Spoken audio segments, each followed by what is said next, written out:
Hello class, welcome to lesson 10.7, which is about similar triangles. By the end of this lesson, you should be able to determine whether two triangles are similar and find the unknown measures of two sides of similar triangles. So let's quickly talk about what a similar triangle is. They are two triangles that have the same shape, or it could be more than two, I guess, but they have the same shape but not necessarily the same size. So if we look at example 1, we want to determine whether triangle ABC, so let's draw triangle ABC with measure of angle A is 68 degrees and measure of angle B equals measure of angle C. So one way to show that angles are congruent to each other is to draw a little like half circle mark, little arc, okay? That means that any angle that has that single line like that have the same measure, okay? And then we want to compare that to triangle DEF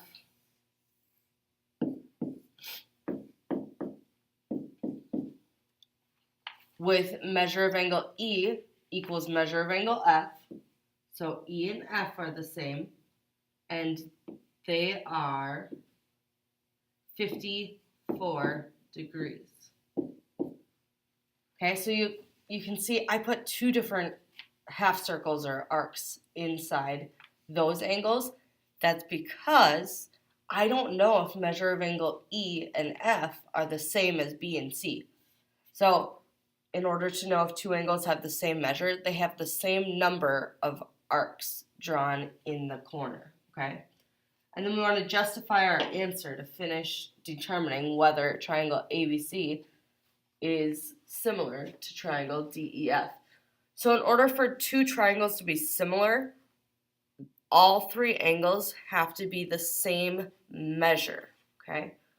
Now, a quick review, you guys probably haven't thought about this in a while, but a quick review is that triangles have 180 degrees total inside.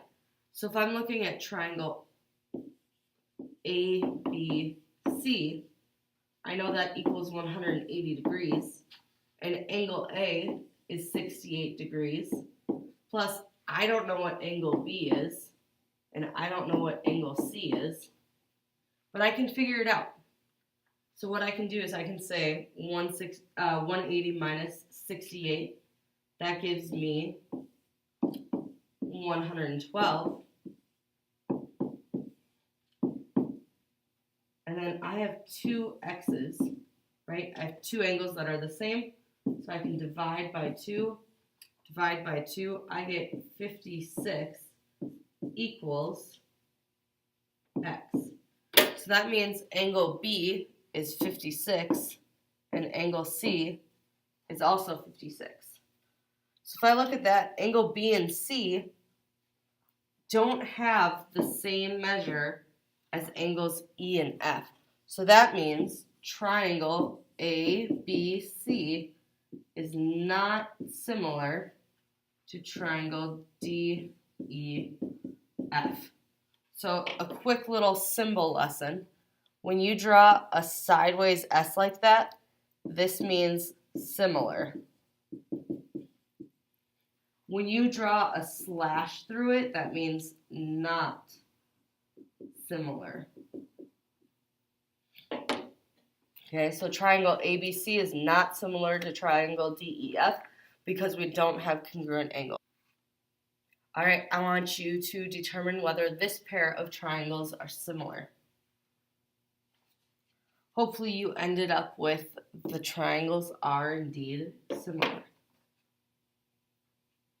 All right, example 2, we are determining whether triangle ABC,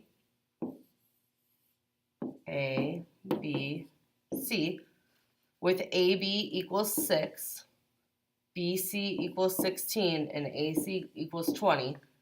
Yes, I know that my picture is not drawn to scale, but I'm more worried about the numbers on the outside than the actual picture itself right now. Now I want to know whether that's similar to triangle JKL. So JKL. So JK is 3, KL is 8, and JL is 9. And I want to justify my answer. So something, excuse me, I forgot to talk about in the first example, I'll talk about here. In order to know what sides would line up with, what side from triangle ABC lines up with what side from triangle JKL, if I look, the first two letters of triangle ABC is AB. Okay, the first two letters of triangle JKL are JK. So that means I need to compare AB and JK. Then the last two letters are BC, so I'll compare BC to KL. And then my last side is going to be the first letter and the last letter. So AC I compare to JL. Okay? Same thing goes for the angles. Like if I was talking about the angles, angle A would line up with angle J. Angle B would line up with angle K. Angle C would line up with angle L. The order that they're listed is really important, okay? So, jumping back to figuring out if these two triangles are similar using their side measures. Okay, so I want to compare. If I have 6 for AB, I want to compare that to, we said JK, which is 3.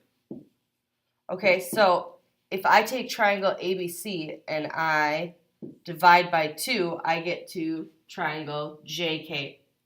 Or if I divide AB, by JK, I get 2. So now I need to see, is that true for every single side? So if I take BC, which is 16, and divide it by KL, do I get 2? I do. Then I want to take AC and divide it by JL. Oh. And JL is 9. Does 20 divided by 9 give me 2? No, it is not equal to 2. So that means triangle ABC and triangle JKL are not similar. Okay? If all of those would have equaled 2, then I agree that they would be considered similar. But they are not all equal to 2. So that means I can't say that they are similar. And I just want to write this out to help in case you were confused about where I got those letters.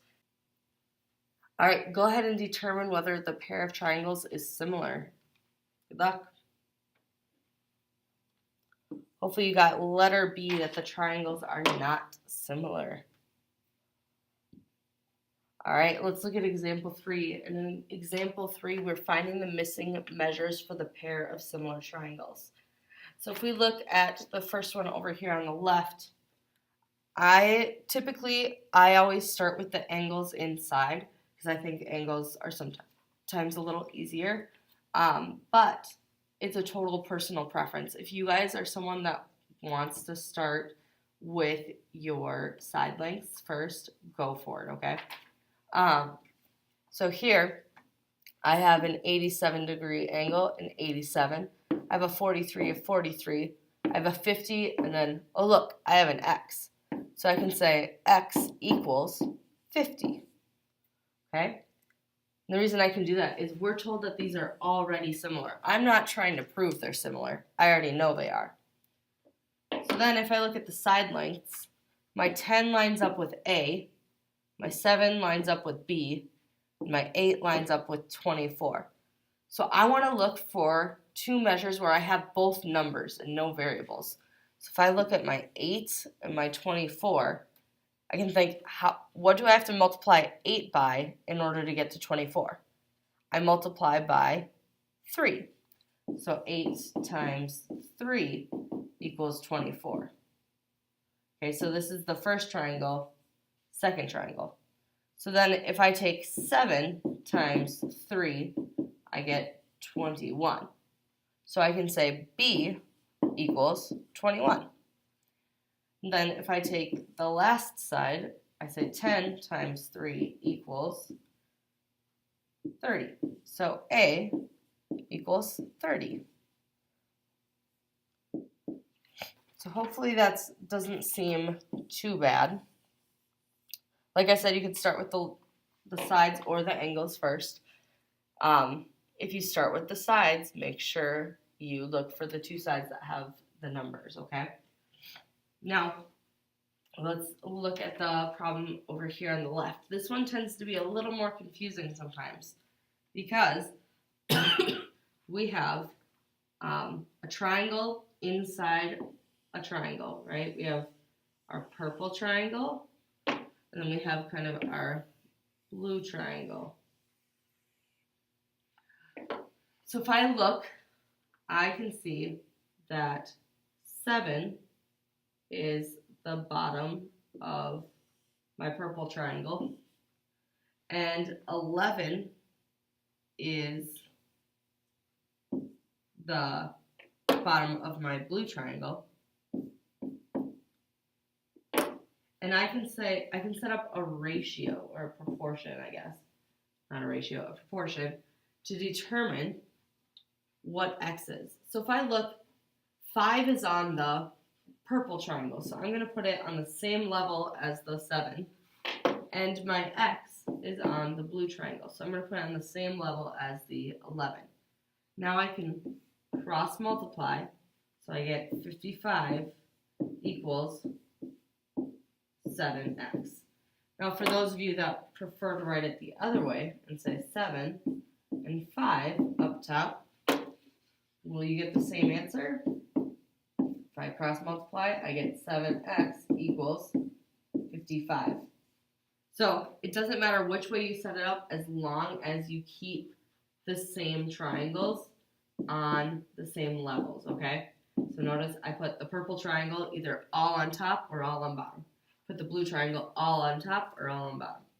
So now I can finish solving. I'm going to divide by 7, and I am just, in this case, instead of getting a decimal, I'm going to leave my answer as an improper fraction. And I am okay with you guys doing that, all right? So look for triangles within triangles, set up a proportion, cross multiply, set up your equation, and then you can solve. All right, find the missing measures if the pair of triangles is similar. Good luck. Hopefully you said x equals 18 and y equals 42. All right, our last example. The directions for pitching a tent include a scale drawing in which 1 inch represents 4.5 feet. So I'm just going to underline that because I see some important words. In the drawing, the tent is 1.75 inches. How tall? How tall should the actual tent be? So if I have 1 inch equals 4.5 feet, I can set up a proportion just like what I was looking at. 1 inch over 4.5 feet equals, we don't know how many feet, but we do know that the scale drawing is 1.75 inches. So if I cross multiply, so just like what I did in the last example, and I multiply 1.75 times 4.5, I get 7.875 equals, then I have 1 times x, so 7.875 equals x, or 7.875 feet. Okay, so when you get something that says, like you're talking about a scale drawing, and you know that 1 inch equals so many feet or miles or whatever unit of measure you are using, put the 1 on top and put it over whatever it equals. Then set it equal to whatever thing they told us. In this problem, they told us 1.75 inches was the scale drawing. So I made sure my inches went on top where I had inches labeled. And I knew I was solving for feet, so I put my feet on the bottom. So that way my feet were both on the same level, just like my inches were on the same level. Okay? Go ahead and try solving this problem on your own. Hopefully, you guys ended up with 0.98 meters. If you have any questions at all on this lesson, please be sure to reach out to me for help. Ask a friend, email me, whatever you need to do to make sure that you understand this concept. Have a great day.